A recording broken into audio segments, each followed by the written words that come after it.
चलो मैं करवा दूंगा, एक सवाल करवा दे रहा हूँ, फिर तुम लोग करना है नहीं सारे, बाद में कर लोगे तुम, पहले सीख लो इस सवाल। देखो इसका फंडा क्या है इसमें, पहले ना आप ये समझो, ये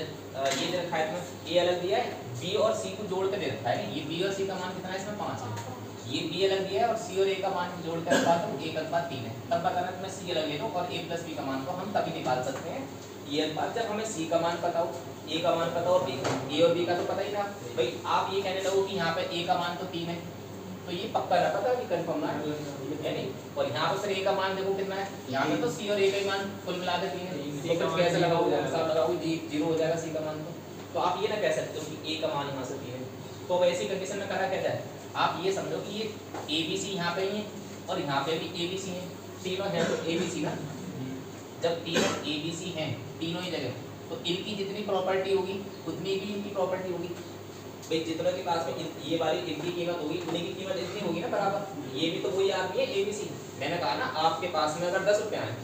तो आप 10 रुपये वाले आदमी होगे, यहाँ पे बैठे तो भी 10 रुपये वाले, बाहर चले जाओ तो भी 10 रुपये, दिल्ली चले जाओ तो भी 10 रुपये वाले रहोगे ना, ऐसे बदल जाएगी कीमत जगह जाने से, मतलब जो पर्सन है जितनी वैल्यू लेके बैठा है उतनी वैल्यू होगी। तो इन तीनों के पास में कितना रुपया है आप लगाओ जोड़ के हिसाब, कितना बैठेगा तीनों का, ए बी सी का तीनों का कितना बैठेगा 8 रुपये, ठीक है मैं इसे मिटा दे रहा हूँ,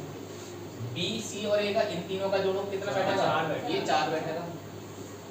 अब ये देखो ये भी 3 लोग वही हैं, 8 रुपये लेके बैठे, तीनों की कीमत इनके पास भी, तीनों के पास भी कितनी 4 होनी चाहिए बराबर, बस बराबर ही करना। बराबर कैसे करोगे, इस वाली वैल्यू में अगर मैं 2 से गुणा कर दूं तो बराबर हो जाएगी, तो 2 की गुणा आप यहाँ पे भी कराओ तो 2 की गुणा कराओगे 6 और 2 की गुणा यहाँ पे कराओगे तो 2 आ गया, सही है आपका ना। अब तुमने बराबर कर लिया क्योंकि ये तीनों लोगों का वैल्यू 8 है, इन तीनों लोगों की वैल्यू भी 8 है। अब क्या करेंगे, अब ए का मान जितना भी है वो 3 है, यानी अब ए का रियल मान आ गया और बी का मान कितना है 2 है, तो अब आराम से लिख सकते हो, देखो ए का मान कितना 3, ठीक है, बी का मान कितना, बी का मान 2, सही है। अब सी का मान निकालना रह गया,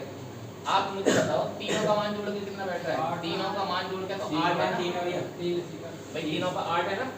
और उसमें से हम निकाल चुके हैं ए का कितना निकाल चुके हैं 3, बी का कितना निकाल चुके हैं 2, तो सी का कितना होगा 3 ही होगा,